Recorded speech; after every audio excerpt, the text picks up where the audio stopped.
खुलुमबाय लोगोफोर नोंथांमोनखौ आंनि चेनेलाव फिन खनसे हरनायखौ जासिनाय थाबाय। दिनै लास्ट डिसेम्बर आरो जों दायो मार्केटाव थांनो नागिरदों। मार्केटाव थांनानै मा बाजार खालामनाय जायो नोंथांमोनहाबो आंजों लोगोसे लांफाबानो जाबाय। आरो गाबोनथ' निउ इयार, बयनिसिमबो हेपि निउ इयार लोगोफोर।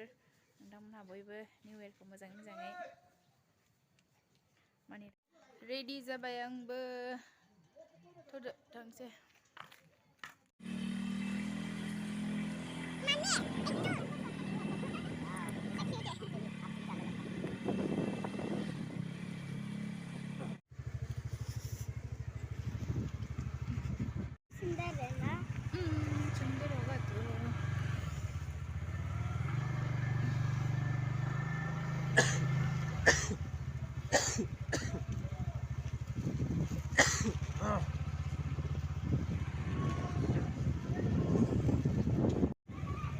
मार्केटाव थांगासिनो जोङो लोगोफोर, नोंथांमोनहाबो आंजों लोगोसे नायलांफादो।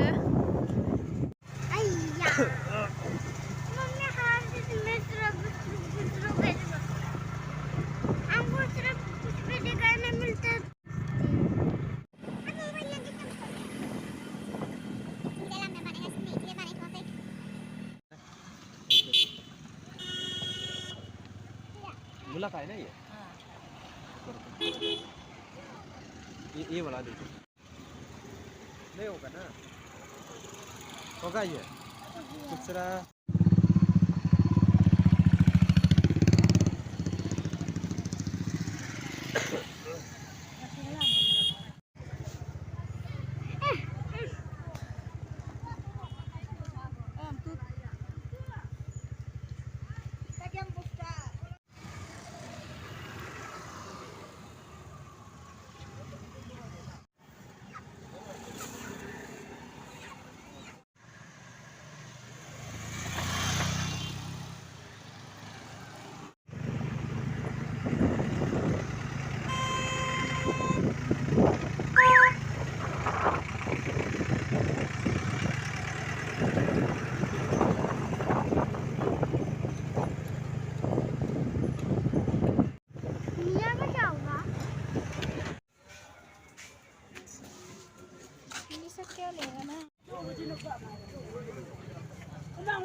बोल रहा हूँ ना, आनंद की बोल दिया भाई।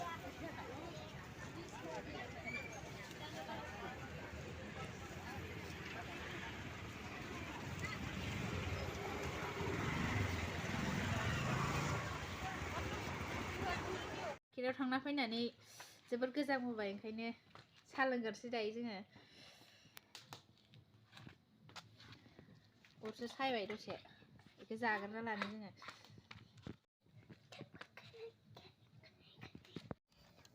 थार्टि फार्स्टनि फिसा पार्टि खालामसै जोंहा नै।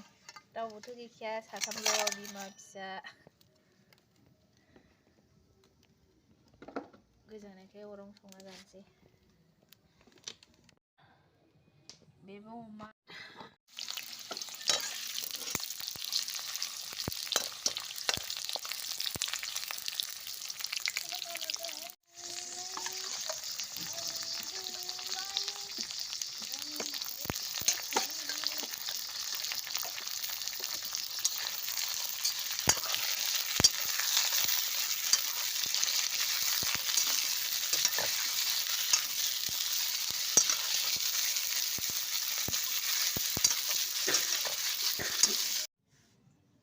आलु, बिलाहि, दाउ एसे बिदै गोनां संबाय आरो बेखौहाय।